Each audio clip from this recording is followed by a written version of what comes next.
আপোনালোকক সকলোকে নমস্কাৰ জনাইছোঁ দেই। মোৰ নাম শ্ৰী পিংকু পেগু। মই ঢকুৱাখানাৰ পৰা আহিছোঁ, লখিমপুৰ ডিষ্ট্ৰিক্টৰ। আৰু এনেকৈ মই শিক্ষা, পৰিৱেশ, শান্তি আৰু একতাৰ উদ্দেশ্যলৈ এনেকৈ অনুষ্ঠান প্ৰতিষ্ঠান হওক বা ঘৰে ঘৰে বিনামূলীয়াকৈ মানে ল'ৰা ছোৱালীক শিক্ষাদান কৰাৰ জৰিয়তে মানে গছ পুলি ৰোৱাৰ ব্যৱস্থা এটা কৰিছোঁ।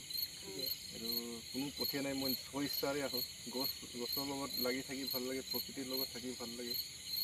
এতিয়া আৰু ল'ৰা ছোৱালীৰ লগত শিক্ষাদান কৰিলে মোৰ আত্মাৰ এটা সন্তুষ্ট, এটা মানে কিবা এটা ভাল লাগে আৰু মানে আৰু দিনত প্ৰত্যেক দিনে সেইটো কাম কৰি থাকোঁ সময় মিলাই মেলি।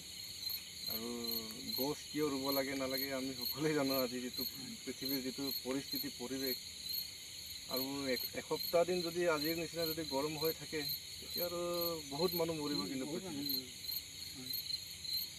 বিশেষকৈ তেওঁলোকৰ মানে উঠি অহা প্ৰজন্মৰ বহুত বিপদ আছে। মানে তেওঁলোকৰ দিনত হয়তো এনেকুৱা লাগিছে মানে গছ গছনি একো বস্তুৱেই নাথাকিব, মৰুভূমিলৈ মানে ৰূপান্তৰ হ'ব লৈছে। আৰু জেগা আজি মানুহ ঘৰৰ ভিতৰত থাকিব পৰা নাই, ক'ত থাকিব ঠাই নাইকিয়া হৈ গৈছে। শগুন চিলনীৰ কথা ক'লেতো এইটো বহুত দূৰৰ কথা। তেওঁলোকেতো শগুন মানে কি, চিলনী মানে কি, সেইবোৰ মিছা বুলি ভাবিব। মানে ইমান দূৰলৈতো নাযাওঁ, কিন্তু এতিয়া এই গৰমৰ পৰা ৰক্ষা পাবৰ কাৰণে উপায় এটাই আছে, আমাক গছ লাগিব। সেইকাৰণে আৰু ছেকেণ্ড কথা হ'ল, গছটোতো আজি ৰুম, প্ৰতিপালন কৰিতো তাক ডাঙৰ দীঘল কৰিব লাগিব, সেইটোতো হয়েই। কিন্তু থকা গছবিলাক মানে সংৰক্ষণ কৰাটো বেছি ইম্পৰ্টেণ্ট। সেইকাৰণে গছ এজোপা কটাৰ আগতে আমি হাজাৰবাৰ চিন্তা কৰাটো উচিত। মানে নহ'লে আমাৰ জীয়াই থকা ৰাস্তাটো আমিয়ে মানে নিজৰ ভৰিত কুঠাৰ মৰাৰ নিচিনা হৈ আছে। মানে আমি পৃথিৱীটোক মানে আমি ধ্বংস কৰিবৰ কাৰণেহে মানে জীয়াই আছোঁ, তেনেকৈ ধৰণে হৈ আছে। গতিকে অলপ ল'ৰা ছোৱালীকো, নাতি নতি সকলোকে মানে প্ৰকৃতিৰ ওপৰতো জ্ঞান দিয়াটো খুবেই প্ৰয়োজন আছে। মানে আজিৰ ল'ৰা ছোৱালী ফাষ্ট ফুড, চিপছ পেকেট, কিবা কিবি সেইবোৰৰ বিষয়ে একদম চকু মুদি 15-20 চব কৈ দিব, কিন্তু দুজোপা গছৰ নাম ক'লে মানে তেওঁলোকে নাজানে। মানে এনেধৰণৰ শিক্ষা স্কুল কলেজ বা সমাজে নিদিয়ে। এতিয়া কিমান নম্বৰ পাইছে, কি হৈছে, সেইবোৰৰ ওপৰতে মানে বেছি গুৰুত্ব দিছে। সেইকাৰণে আজিৰ পৃথিৱী মানে বহুত মানে ডেঞ্জাৰ ৰূপত, মানে ভয়ংকৰ ৰূপ ধাৰণ কৰিছে। যে এই বছৰটো খেতি বাতি নাই, তো সেইবোৰ গছৰ কাৰণে হৈছে বুলি মই ভাবোঁ। আৰু এই গৰমৰ পৰা মানে ৰক্ষা কৰিবৰ মানে উপায় এটাই আছে, আমাক গছ লাগিব। সেইকাৰণে এটলিষ্ট বছৰত এজোপা দুজোপাকৈ হ'লেও তেওঁলোকক কম্পালচৰি মানে গছ ৰুবই লাগিব। স্পেচিয়েলি মানে বাৰ্থডেবিলাকত বা বাৰ্থডে খাব গ'লেও মানে গছ এজোপা লৈ গ'লোঁ বা দান কৰিলোঁ বা ৰুলোঁ, এনেধৰণৰ মানে এই ধৰণৰ মানে হেবিট, যিটো অভ্যাস, সেইটো আমি সকলোকে মানে ল'ৰা ছোৱালীক শিকাব লাগিব। মানে আমি নিজেও ৰুব লাগিব।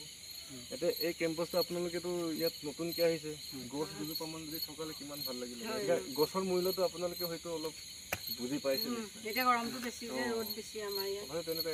মানে সেইবোৰ আৰু কথাটো, আৰু সকলোৱে এনেকৈ মিলা প্ৰীতি হৈ থাকক, ভাল লাগে। জাত পাৰলৈ কোনো থাকিব নালাগে। আৰু এনেধৰণৰ সুযোগটো দিয়াৰ কাৰণে বহুত বহুত ধন্যবাদ।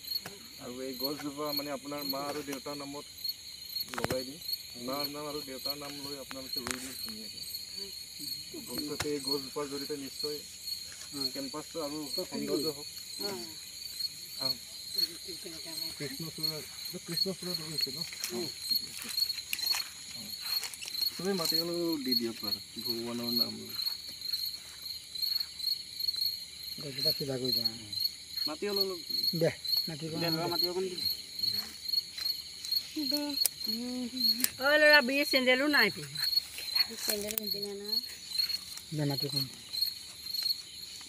হ'ব এই চিধাকে ৰাতিপুৱা ধুনীয়াকৈ মানে ৰাতিপুৱা ঠিক কৰিব লাগিব। ঠিক কৰি দিব, ভাল লাগিব বাৰু, ইয়াত ধুনীয়া লাগিব। এইকেইদিন বৰষুণ নাইতো, হেৰি অলপ দি দিব, গোবৰ চোবৰ বা পানীলে হেৰি কল পচলা লগালেতো বহুত ভাল হয়। পানীও দিব নালাগে, তেতিয়া পানীটো ধৰি ৰাখে যে হৈ যাব। কাইলৈ ধুনীয়াকৈ মানে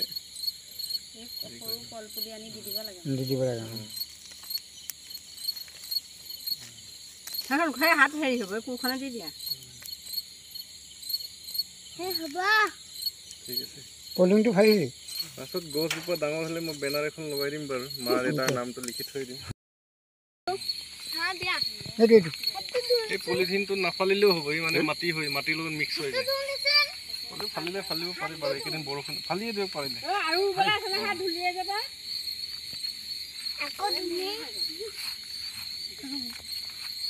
আকৌ সিয়া কৰিব গ'ল কি মাটি দিবগে বাটৰ মানুহ আহিলেও ফল মূল খাব জিৰণি ল'ব সেইকাৰণে আৰু এই চাইডৰ মাটি ভাল আছে দেই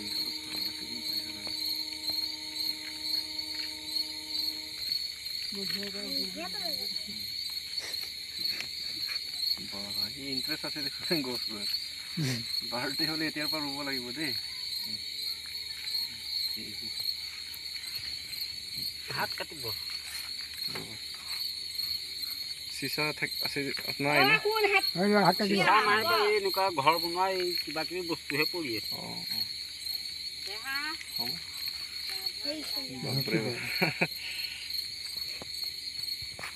হৈ যাব দেহা উঠা